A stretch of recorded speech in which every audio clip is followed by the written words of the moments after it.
Welcome to The Leaders Who Care, a podcast powered by Dynamis Group.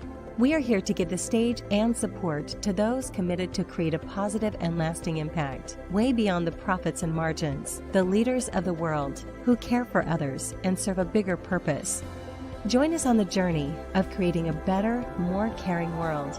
And now to your host, Marian Temelkov.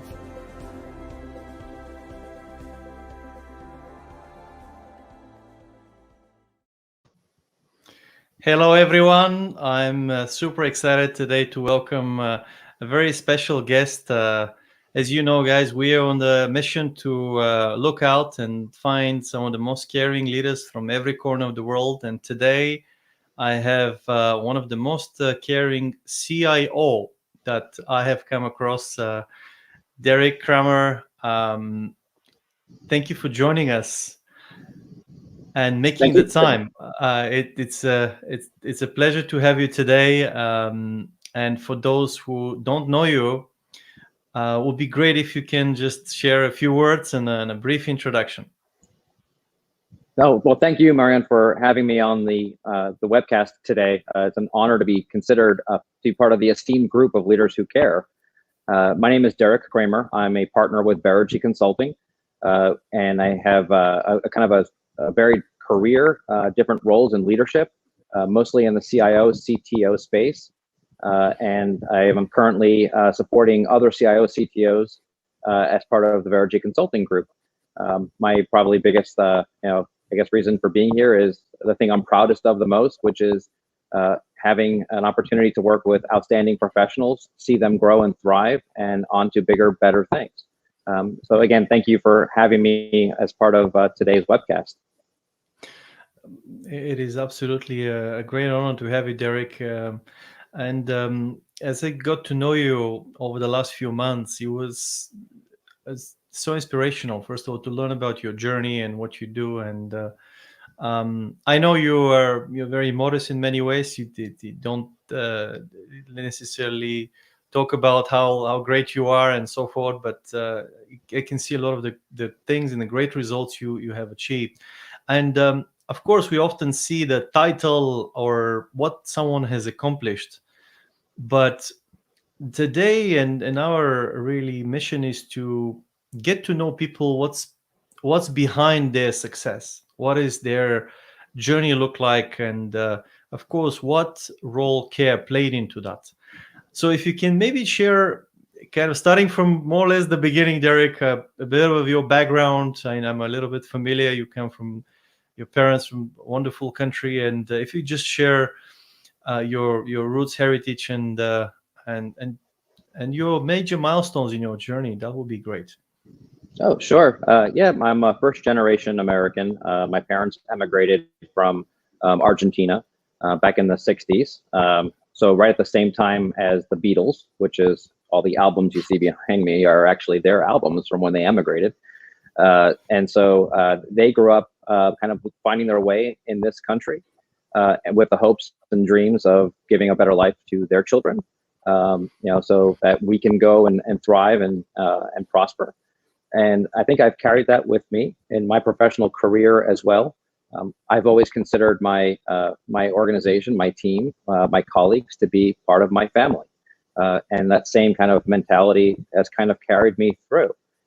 So when I started off my career very early on, I was fortunate enough to have some really good mentors in the earliest days. A gentleman named Art Valdez was one of my first mentors in my very early 20s. And this gentleman went out of his way to take me under his wing. And that had a profound impact on me. When someone genuinely and authentically cares about you as a person and secondarily as a professional, it's amazing how much more success you achieve, how much more you're bought in and leaned into, what you're doing every single day, and how much you're taking an vested interest in not just your own personal growth, but those around you.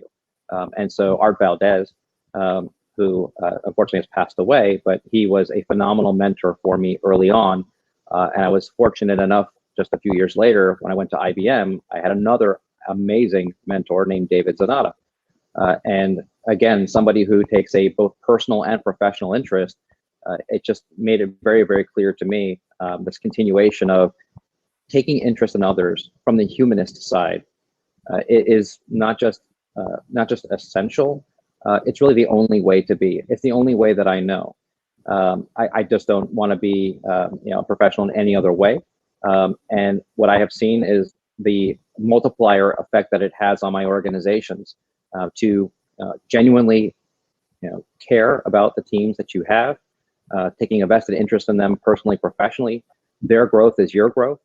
Where we go together kind of mindset, but not just because you read about it somewhere, but because you genuinely believe it.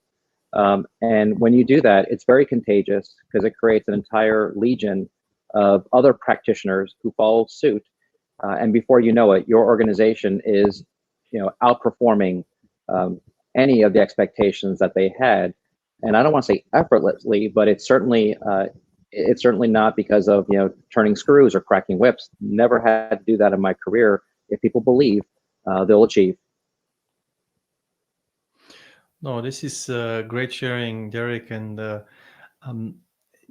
it seems like having a great mentor have really made a profound difference on you and the way you lead people as you approach them from the kind of human-centric, humanist side. In fact, last we had another great guest here, Sandra Lopez. She said the same thing. I think I should connect you guys. You're kind of, and probably many others with one of the leaders who care. But in terms of your really looking at what are the achievements you had, and you mentioned about how you build teams, does it come naturally to you? What are the things what advices you could give to those leaders that want to improve, that seek out how to become a better leader, how to help their team grow even further? Because some of them are forming practice or just having their young, and some of them may not even have a mentor. And maybe if you comment on that, obviously your thoughts on having a mentor or mentees as well. And of course, some of the advices you could give to those early leaders that are starting, or the ones that may have been in leadership for long, but they just want to do something different and better that can help their organization. Boy, I mean, it's nothing that happened overnight for me, for sure. I'm certainly a product of triumphs and failures all in one, where it took me a long time, and I'm still working on it every single day to be a better leader, to be a better colleague. And the one thing I will say that almost universally stands out to me, no matter where you are in your career, is you need to, as best you possibly can, where possible, dispense with the notion of hierarchy. The idea of having a door to your office, where when somebody is on the outside of that door, they behave and conduct themselves in a certain way. But the second they cross the threshold, the concept of hierarchy comes into play, and you lose the humanist side of the engagement. You have to find ways to dispense with that hierarchy. Hopefully you are in a more modern office where there aren't doors and set apart offices, and you can work together collaboratively in the same space. But more than not, offices, just the definition of the hierarchies that you have, the organizational models that you have posted, or the way that your floor space has been set up, it defines lots of boundaries, and it makes it very clear that there is this hierarchy and a pecking order.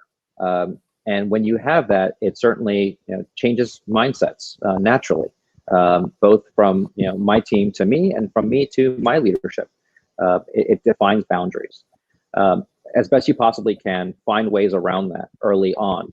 Engage with your team. Talk about things that are appropriate for the workplace, but talk about non-work related items. Try to get to know them as a person first, and what drives them, what motivates them, what defines them, what entices them, what scares them, and try to work that into how it is that you go off and achieve, how you go off and conduct business.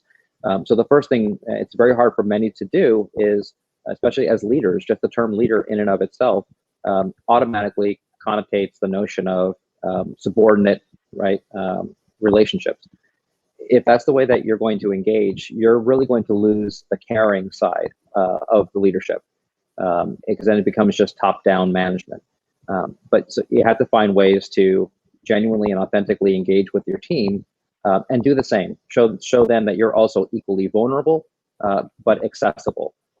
Doing that, the team they'll 10x whatever it is that you set out for them to do. Great things will come from that if they feel like they have, your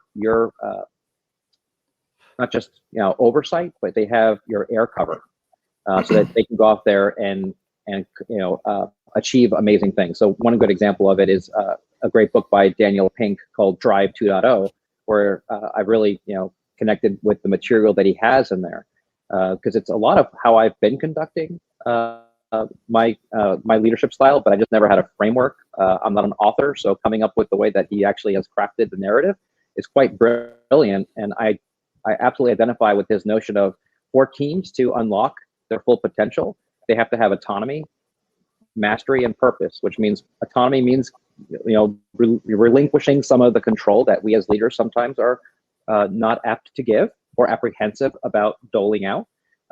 Mastery, you have to give them a chance to get good at something that they actually want to achieve mastery in. And purpose, they have to feel like they're trying to take on the world's problems, and that if those three things come into combination, then you have the super team. What is the book called, Derek? I just for the ones who haven't heard. It's called Drive, by Daniel Pink. Derived by Daniel Pink. Awesome. You know what? This is a lot of the things it resonates, and I've heard in different ways, but just the way you kind of set them out, it's very very interesting, and definitely I'm personally interested in that book, but also for many others that actually want to improve their leadership and help their team to grow and really make a difference. And Eric, looking out, in how do you take care of yourself? Because I believe in order to take care of your team and have that, you need to do that with yourself and be an example in a way, so that you can give the best you can to your team. That's probably the thing I'm not the best at doing. As a leader, I see it as my responsibility for the care and feeding of my team, and that balance of how much of that is taken from me to them, and vice versa, and the balance of the two.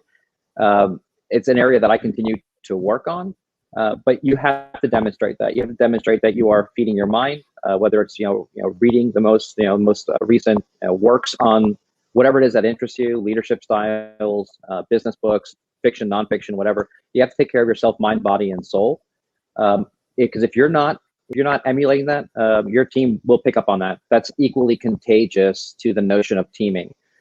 So if you're not taking vacations ever and you're working to the bone, I've worked overseas where in some countries, no one leaves until the boss goes home. Right. That's so quite common. Right. So if you're doing that, is that really the message that you're trying to send, or what message are you trying to send?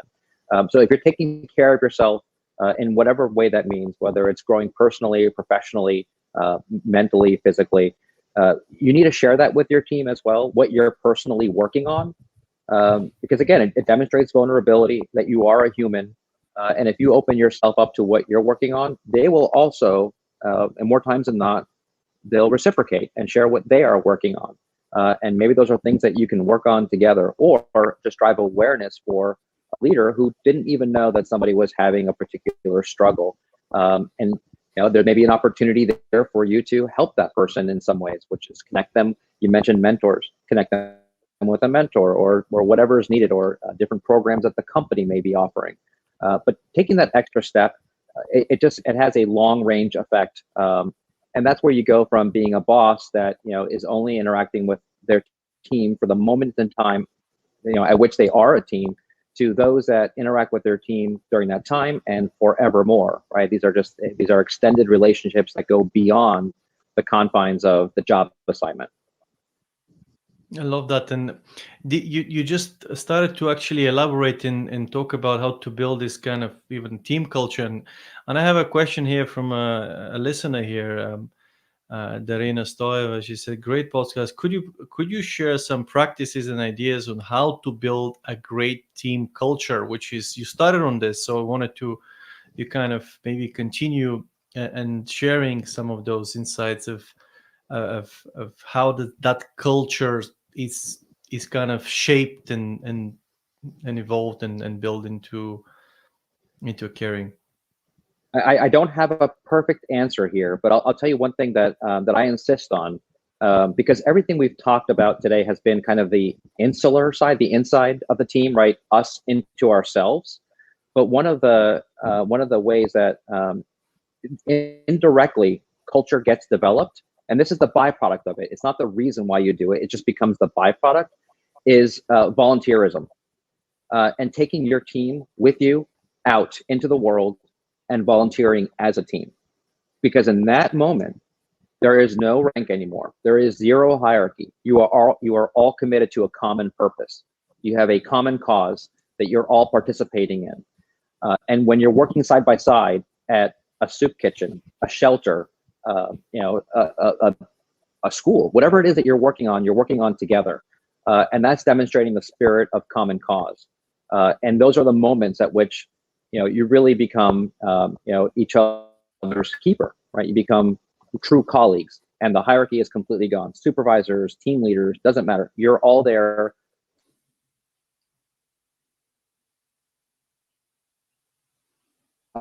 Perspective of what real world is like. So that's just one aspect of culture. One of the ways that I've insisted on developing and driving that culture is we have to take our abilities, our resources, and make them accessible to the outside world. And that's one of the cultural elements of how we've kind of built it. Other things we talked about are celebrating guilds.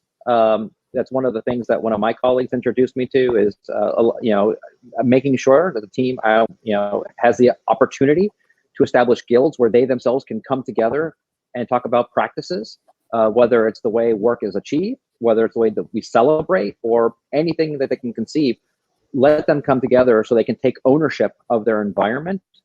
And that in and of itself unlocks a lot of talent and potential, and sometimes produces things that, again, as leaders, we can only see what we can see. We have limits into our vision.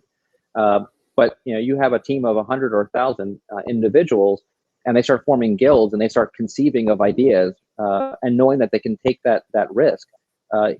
It's outstanding what that will produce, and also the effect that it has on the entire team, the entire system in and of itself. So both things. The inside is, guild systems and guild practices are, I think, essential to organizations. That goes kind of towards that autonomy and mastery concept that I was talking about before. And then the purpose side, making sure the team is not just always focused inside, but take the team out as much as possible. I know with the pandemic, things have really gotten a little squirrely with volunteerism, but take the team out into the community, and as a community, come together and share your resources, share your heart. Well, no, love it, Derek. You just kind of share some really, these are very simple things that you can do, but often they, it's probably just doing one, may not necessarily just have a lasting effect. But if it's something that comes from the heart, and this is just come naturally, and you do it throughout as often as you have the opportunity to do, that starts to form. Often they say the relationships is strengthened in a different environment or context, and especially when there is no really hierarchy and barriers. That's when you bond. Whether this is sometimes just really being out there and supporting each other and caring for each other, or even really on that's why they're saying going out as a team, what they call it, team building and other activities, really starts to doing this togetherness. I think you just answered one very important thing. What about in this current pandemic situation? What are your thoughts on togetherness? really, how can you on one end, because we are all pretty much zoomed. Zoom is we're zooming out a lot and then zooming in, and just the question is, how do we have that togetherness no matter where we are? Is there any ideas, or what do you do when the team is spread around the world? Yeah, we're doing it right here on this call, right? I would love to be in the same room with you having this conversation. One of the things that I and many others have noticed is when we transitioned away from the office environment into the world of Zoom and everything went behind a pane of glass, one of the things that I noticed right away is it went to very business centric right away. We dispensed with a lot of the, when you used to walk into a conference room and offer people coffee and that kind of a thing, and just have a few minutes to just chit chat and catch up, or even just outside in the hallway. We lost that. We lost all of that. And so the meetings became very black and white. They became very business, agenda driven.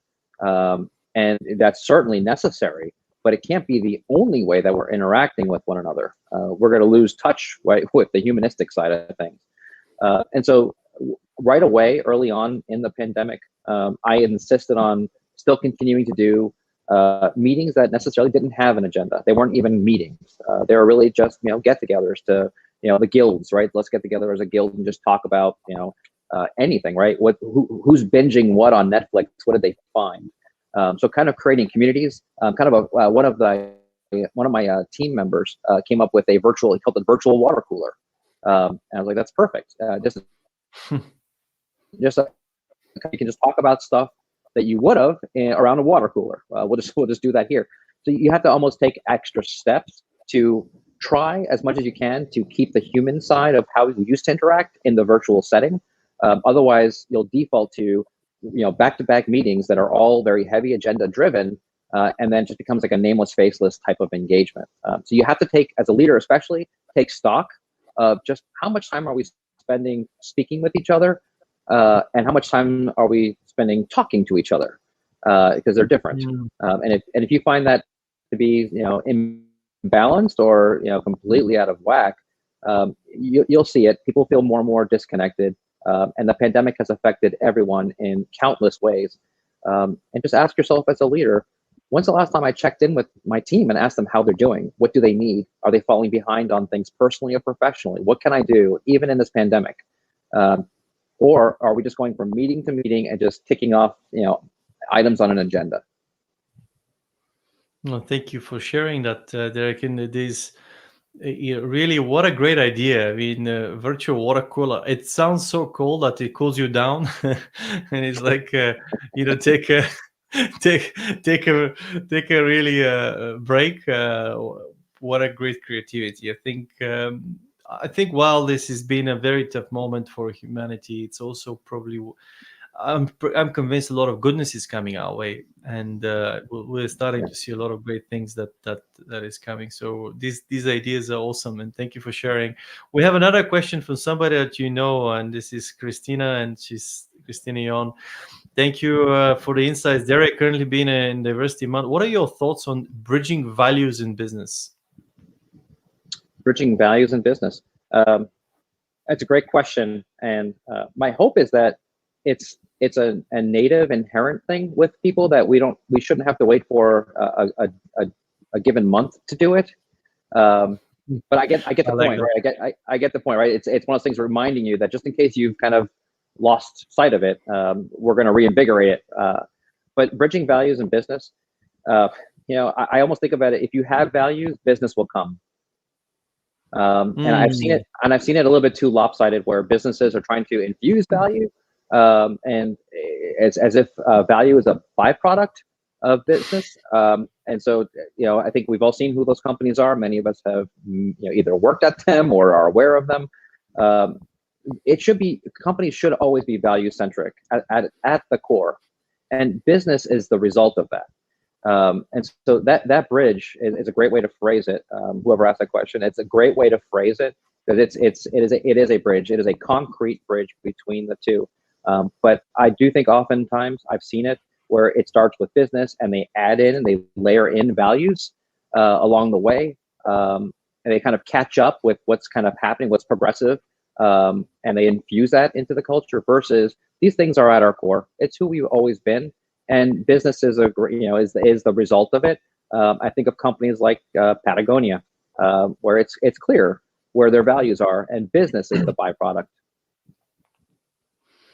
Well, this is a great reminder, and of course, when you're not just here to make a profit, and this is what we're on a mission now, to find out that actually, when you have that care, diversity, and it does not compromise its bottom line. If anything, I believe those three can come together so well that they're not against each other. On the contrary, I think they are complementing each other so well. And as you said, when you really sincerely, deeply care about it and you have a vision, there will be a much bigger profits and much more business coming your way, and actually will be even more enjoyable because you'll be surrounded with people who actually care about something greater than just earning money for themselves in that sense. So I'm sure you had a number of challenges in your career, Derek, and where your values or the way you do business may have been put to the test. Like we all have challenges. Is there a moment that you remember when your values or your care about others was challenged, or was in a different, in a difficult position, or that you faced? It has happened in my career. And I'm not a psychologist, but there are large companies, different personalities, and not everybody agrees with this. Not everybody's bought into the notion of leaning in with your team, and living these values in this way. And depending on the organization you're with, different leaders will have different mindsets. And so sometimes it has happened where some of my colleagues have looked at the way that I've run my organization, and they don't like it because they worry about, well, now my organization is going to expect that of me, and I'm not comfortable. That's not how I lead, and it's catching notoriety, and people are talking about it more and more, and for them sometimes it can be unsettling. And so I've had conversations with my colleagues and leadership in the past where, without them speaking about it directly, it was clear that my leadership style, while a breath of fresh air and welcomed by the organization as a whole, or especially within my team, sometimes is not others' cup of tea. That's not the way they prefer to run their operations. And for them, they want to try to understand, well, how do I respond back to my team when they ask me to do guilds and everything else, but in my operations team, it doesn't make sense for me to do that, right? So is your approach, while good and beneficial for you, it's hard for me to reconcile with the way that I run my organization today. And then you get into this whole kind of conversation about habits, and they have habits in their organization, and they're beholden to them, and they want to stay true to those habits, and they see this kind of new way of working somewhat as, in their minds, right or wrong, they see it as disruptive. And how do you deal with these situations? I guess you're in a way you're challenging because you're absolutely right. When you're doing these things and they come naturally to you, they may not come naturally to others, and that provides uncomfort and discomfort. That provides they get them out of their zone of comfort, which I believe it probably could be a great thing, but it depends on the approach. You cannot compromise what you do, but how do you what are the kind of way forward? Do you support them in some shape or form, or when they do, or because it's also not up to them to tell you how to lead your team either? Well, care has no boundaries. And so if you're caring about your team, you should be caring about the company as a whole, the colleagues that you have up and down, the chain. One thing you must do is open up the lines of communication and be honest with each other about it.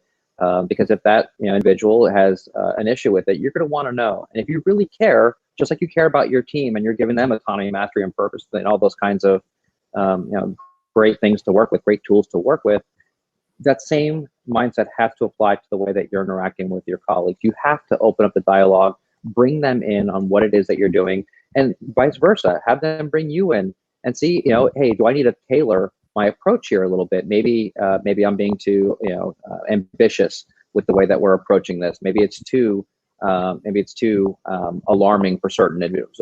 You have to have that conversation. You have to have that bi-directional dialogue, and it has to inform the way it is that you are introducing kind of cultural mindset, cultural improvements. Because the last thing you want is for it to be misconstrued in any way, right? Your intentions are good, but even with intentions are good, they can still be off-putting to certain individuals that may have other reasons to conduct their organizations in different ways.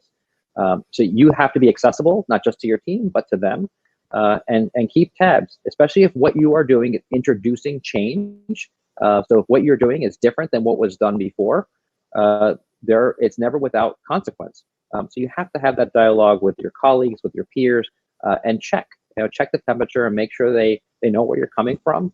And more than anything else, just like you're opened up to your own team and the way that you interact with your organization has to apply outside of the organization as well. Now, it becomes a way of living, and in a way, it's and it comes naturally. And of course, I think it's inspirational when you see others care and the way they care. You can learn so much. That's I'm very curious naturally. So for me, it's that's a way to find out what others are doing. It's the creative thought, creative thinking, and Derek, you've done so much, and you arrived at such a kind of point of your career, and you helped so many teams develop. I know just before coming onto the podcast, we had a discussion with Derek, and he's just telling me about the picture behind, that you have on that, and just wanted to share with the audience that most of those people that you have led in the past have been successfully progressing, and a lot of them are in key positions as CAOs, CTOs, and I can see why now, Derek. By sharing your story, it's what a great way to inspire them to look after them and really help them to develop and grow, and have that profound positive impact on people. After doing so much, Derek, and clearly, not to mention the comments we've been having on LinkedIn when you appear, and it's just a great recognition for your service. What excites you at this moment in time? Same as always, people. I get very energized by being with my teams and watching them thrive and giving them the space that they need to achieve things that I can't even conceive of. It still energizes me to this day. Like you said, the picture behind me, or any of the teams that I've had the privilege of being a part of, that's what gets me excited about the day. Every day is when I have the opportunity to work with a group that they want to do well, and can I help them achieve that? So the team that's behind me, like you mentioned, they've gone on, many of them, to unbelievable heights in their careers, and they're still on an upward trajectory, right? We don't know where their edge is. I think of it much like some people. One person told me, and this is not everyone's favorite way of looking at it, but it's just if you take it for the sake of the expression, our kids come into this world pretty much perfect. It's us as parents that sometimes ruin them. I can't take credit for any of what my teams have achieved. I am simply there to make sure that I don't ruin things for them, that I give them every opportunity to be successful, because they're magnificent in and of themselves, right? They are amazing. There's a reason why they were hired by me or the company to be there, right? They have achieved. How do you uncap that? And as a leader, that's what you have to figure out, is how to sometimes not get in the way of that magnificence. And for some leaders, that's a dynamic, that's a paradigm shift that they're not accustomed to. Right? It's the ordinate subordinate kind of relationship. I'm in this role because I am more capable than you, so you'll follow my lead. Is that really always true? Because the folks that are in the picture behind me, they're way more brilliant than I'll ever be. So how do I create an environment where they can be that brilliant and not feel like they can only be as good as I am, they can only be as smart as I am? Because if I do that, then as a leader, what am I really? I'm an artificial constraint. And that's a recognition that many leaders have. And as soon as you recognize that, what do you do? What do you do about it? How do you still achieve the goals and the successes that are expected without being unintentionally sometimes a bit of an artificial constraint? Absolutely, and we all make mistakes. So that's what I wanted to say to all the leaders around the world. And I believe that starting to pay attention to those things, to take more care of yourself, of your team, actually benefits most the one who cares, in fact. And it becomes much more enjoyable. You know me, Derek. I also told you when I met with you first, and then I heard it was what a great, very inspirational. And I said, Derek, I want you to have more uh, abundance. I wanted to be more, not only financially abundant, but also wanted to have more free time and more joy. and and of course, I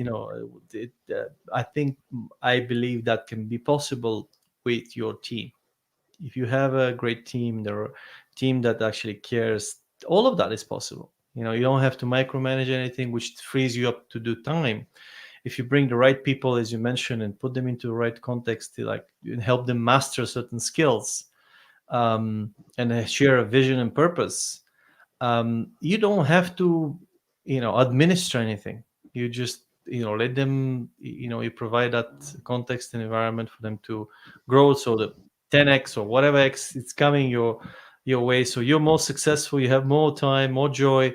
I'm convinced, and that is the way forward, but it's not always easy to accomplish that. So my message is to everyone that is considering this: try it, but stick with it for a while. It's not one thing, it's just multiple things, and sometimes may not come naturally to some people, but it's actually nice to challenge yourself and get it all out of your zone of comfort. And you might actually like it, and once you start liking the things and what you see, then it becomes natural because you relate to it. It's very important what memories you create. And as you said, with as parents, and we all make mistakes with our children. If you have a bad experience when they teach them to read, they may not like reading after that. So it depends on what state of mind you are. So but you can heal. That's what my message is. I'm convinced, and I've tested with myself, you can do anything at any time, and you can change at any age of your life, even if you're 18, 90 years old. Yes, after age of 7 and after age of 14 and age of 21, things getting more difficult. These are critical ages, actually, because of the way brain is formed, and it takes longer, but everything is possible, to do it at any moment if you have the right lever and motivation. I couldn't agree more. And I want to make sure I'm not giving the impression that there's this kind of wild west that should occur in organizations. It needs to be tempered based on the circumstances that you're in. Maybe you can't give full autonomy. Maybe you're part of a group that really has rigidity in it by design. It's regulated, or it's a safety, right? But there are still things that you can do, even in those settings, even small scale, right, that are just more appropriate or germane to your specific function. If you're in a full startup, then there's probably a lot of room for autonomy, mastery, and purpose. So there's different scales of it, but at least there's elements of each of it. Your organization, you'll uncap the value. You'll remove some constraints that sometimes are there, by design and should be, whether they're safety related or compliance related. But in a lot of instances, you'll find some of those constraints are artificial in nature, and they're really sometimes more based on habit than anything else. Absolutely, and thank you for sharing that. I couldn't agree more, Derek. And this is we just wanted to share our own experience, and if it works for us, of course, you need to be, of course, flexible and make sure it's tailored to the situation. But the principle is, in broadly, it's the same. It's you could see and how you can deploy that in that aspect. Derek, in you were looking into the future. When you close your eyes and think of what do you dream of for better worlds? What are your vision for the next 3 to 5 years, or even beyond that? What are your things that you'd love to see? Uh, for a better world, uh, a enthusiastic and authentic approach to climate change. Well, I think that is happening already, in a way, but of course, a lot more can be done. Absolutely. Yeah, it's one of those, depending on your perspective, and everyone's got their own. Uh, it makes sense to me on so many different levels. It's obviously it's our Earth, right? It's our responsibility to leave it better than we found it. Um, I've done alpine climbing, right? In alpine climbing, it's always leave no trace. And as humans, we're not particularly amazing at that, at least not in enough cultures, of leaving no trace. But when I think about climate change and what it could mean, the opportunities that it provides, right? What greater purpose can there possibly be than Mother Earth? And then behind that, the amount of innovation that it's going to bring, the amount of new ways of thinking, new ways of living, new ways of working, right? New ways of consuming, all those things. Nothing I believe affects more universally than that common cause around climate change. So to me, it's anything we can be doing, any ways that organizations, and every organization can play a role in it. Whether you're in the energy space specifically, and your organization is making strides, or you're part of a regular kind of a nondescript function, and you take your team out for a beach cleanup day. All of us can play some kind of a role. So when I wake up and I think about what eats at me is when I watch the news and I see more climate reports, and when I read about what's happening with ocean temperatures and 1.5 degrees above, and what can we be doing, small scale, large scale.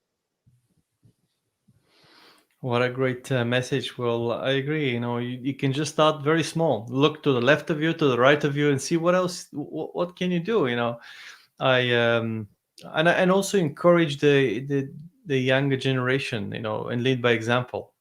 I think just picking up a litter from the floor, it creates shows an example, and then kids start to do it, and they start to actually. Be more mindful of that. There was yesterday.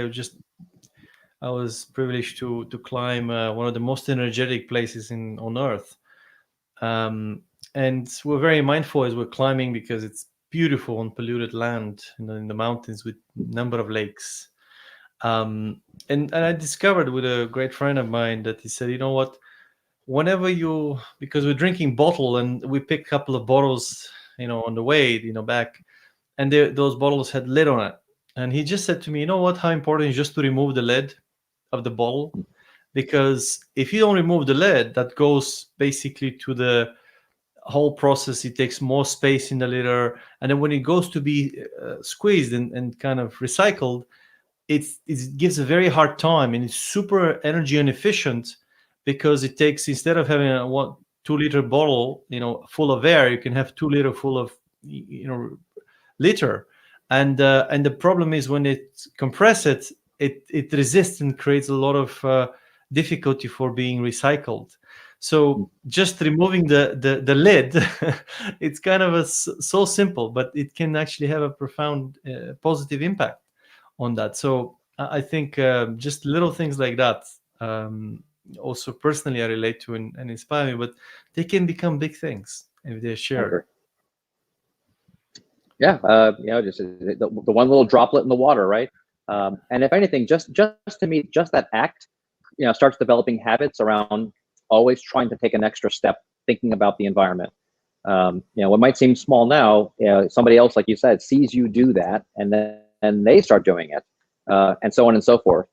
So I applaud any effort anybody can make to take these steps. Excellent.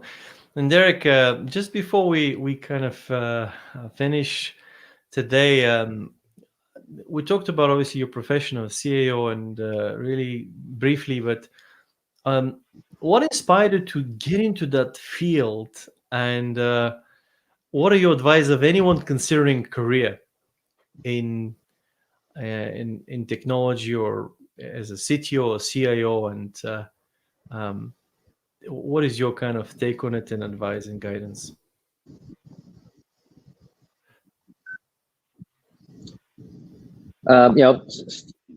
So what brought me in, I guess maybe the way to answer this is what brought me into technology field and technology function is all organizations are of paramount importance. We're all part of the same spectrum.